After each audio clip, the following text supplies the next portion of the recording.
Okay. सो अब हम जो है वो बफ़र के सेकंड पार्ट को स्टार्ट करने वाले हैं। इसमें हमने ये देखना है कि हम कोई भी अगर बफ़र बना रहे हैं तो हम उसमें एसिड की और जो हम उसका सॉल्ट लेते हैं उसकी क्या कंसंट्रेशन हमने लेनी होती है फॉर मेकिंग अ बफ़र।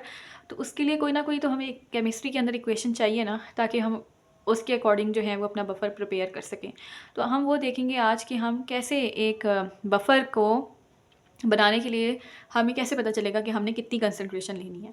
तो उसके लिए जो हमारे पास इक्वेशन है that is basically Henderson equation for acid and base buffer.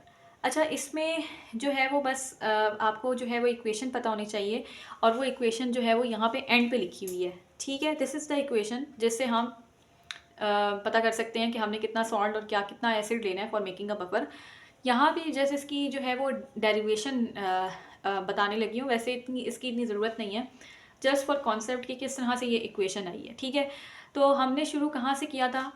For acidic buffer हमें पता है कि हमें जो है वो एसिडिक एसिड की, वीक एसिड की ज़रूरत होती है, और उसी वीक एसिड का हमें जो है वो सॉल्ट चाहिए होता है। अब लाइक फॉर एग्ज़ाम्पल मैं जो हूँ वो अगर एसिडिक एसिड को मैंने जो है वो इस तरह भी मैं रिप्रेजेंट कर सकती हूँ। एसिड को मैं HA की फॉर्म में रिप्रेजेंट कर लूँ, और जो है वो ये जो H पॉजिटिव है इसको ऐसे ही रहने दूँ, और ये जो A9 है एसीटेटाइन, इसको मैं A की फॉर्म में रिप्रेजेंट कर दूँ। तो ऐसा हो सकता है कि नहीं हो सकता? हो सकता है।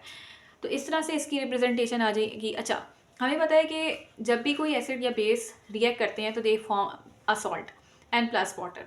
तो how you are going to represent? You are going to represent acid with HA, with base you can write BOH, and ultimately we all know that कि यहाँ से जो है वो H रिमूव हो जाएगा, OH रिमूव होके वाटर बना देगा, तो बाकी जो है हमारे पास बच जाएगा दैट विल बी AB या BA।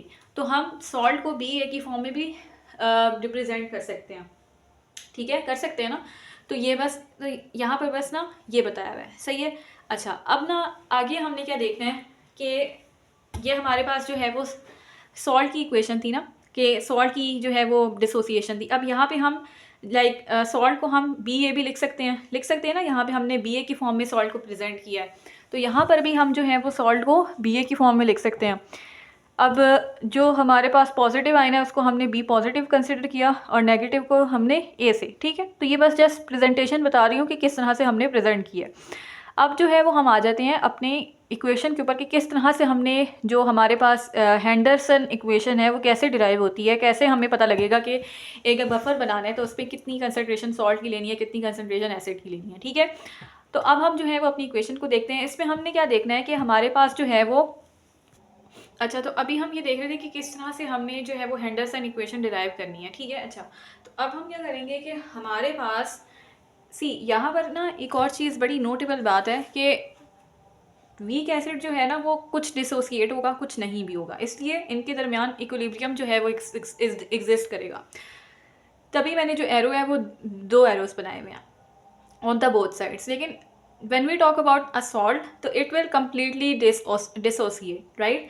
तो इसलिए जो है वो हम यहाँ पर देखेंगे इसने कम्प्लीटली जब डिसोसिएट कर जाना है तो हमारे पास जो इक्वेशन है वो एक ही एरो के साथ प्रेजेंट होगी, यानी कि जो रिएक्शन है वो सिर्फ जो है वो फॉरवर्ड ही जाएगा, क्योंकि ये कम्प्लीटली डिसोसिएट हो जाएगी। ठीक है, लेकिन अगर हम वीक एसिड की बात करते हैं, पिछले लेक्चर में भी हमने डिस्कस की है बात कि it will a small amount या थोड़ा सा इसका जो पोर्शन है वो डिसोसिएट नहीं होता, इसलिए जो इक्वेशन है वो दोनों साइड पे चल रही होती है। अब अगर मैं बात करूँ कि हमारे पास अगर मैं इस इक्वेशन का इक्विलिब्रियम कांस्टेंट लिखती हूँ तो वो कैसे आएगा?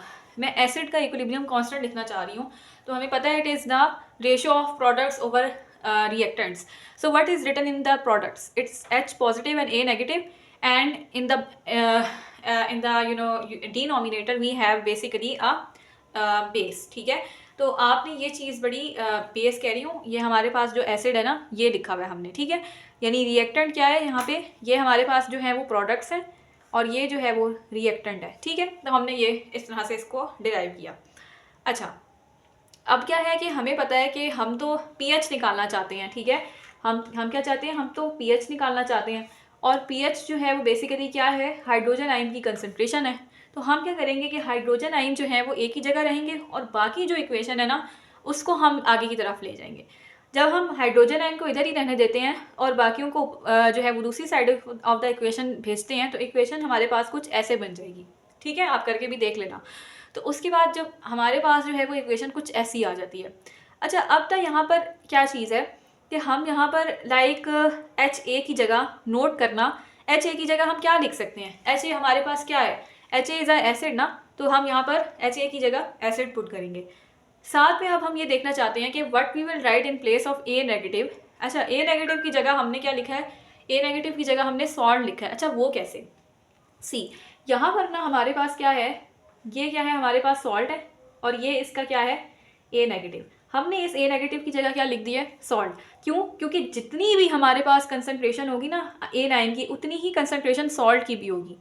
क्यों, ऐसा क्यों है, क्योंकि हमने पहले भी तो डिस्कस किया कि जितना हमारे पास, लेट से अगर 10 जो है वो हमने सॉल्ट डाला था मॉलिक्यूल, तो 10 ही हमारे पास जो है वो उसके आइंस बनेंगे। ऐसा ही है ना, तो ये रीज़न है कि हमने A नेगेटिव की जगह यहाँ पे सॉल्ट लिखा है। तो अगर कोई कन्फ्यूजन हो कि हमने A नेगेटिव की जगह यहाँ सॉल्ट क्यों लिखा है, तो उसकी रीज़न जो है वो सिंपल यही है कि जितना A नेगेटिव सोल्यूशन के अंदर है, उतना ही सॉल्ट जो है वो हमारे पास सोल्यूशन के अंदर है। तो we can easily make it equal with the salt. So that is the reason why we have placed salt in place of A negative. ठीक है, you are understanding? अच्छा, अब ये हमारे पास जो है वो एक इक्वेशन बन गई है। अब हम आगे चल के देखते हैं कि हमने आगे जो है वो इक्वेशन को कैसे लेके चलना है। ठीक है, यहाँ पर हम ये देखते हैं कि हमारे पास जो है वो हमने इसका H पॉजिटिव का हमें पता है कि अगर हम इसका नेगेटिव लॉग ले लेते हैं तो वो किसकी इक्वल आता है, pH के। ये एक मैथमेटिकल बात है, ये आपको ना लाइक इक्वेशन डिराइव नहीं करनी आनी चाहिए, it's not needed, but you just have a concept कि अच्छा यार ये इक्वेशन आई कैसे है।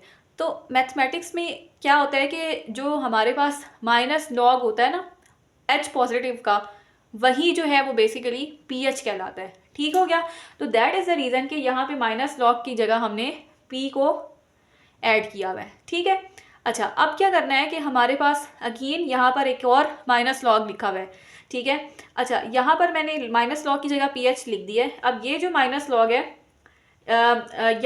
यहाँ पर भी मैंने माइनस लॉग जो है वो लिया है, क्योंकि माइनस लॉग लेने का मकसद यही है कि इसको pH में तब्दील करना। माइनस लॉग होता ही pH है, तो इसलिए मैंने यहाँ भी माइनस लॉग लिया है, माइनस लॉग मैंने यहाँ भी लिया है। यहाँ पर लेने के बाद जो है वो तो सिंपली pH में तब्दील हो जाएगा। यहाँ पर क्या होगा कि हमारे पास जो है वो ये माइनस लॉग जो है वो हम इसको पहले हमने पूरी इक्वेशन के साथ जो है वो माइनस लॉग लिया है। फिर हम क्या करते हैं कि इस इक्वेशन में ये KA के साथ हम माइनस लॉग लिखेंगे और ये एसिड और सॉल्ट है उसके साथ माइनस लॉग लिखेंगे।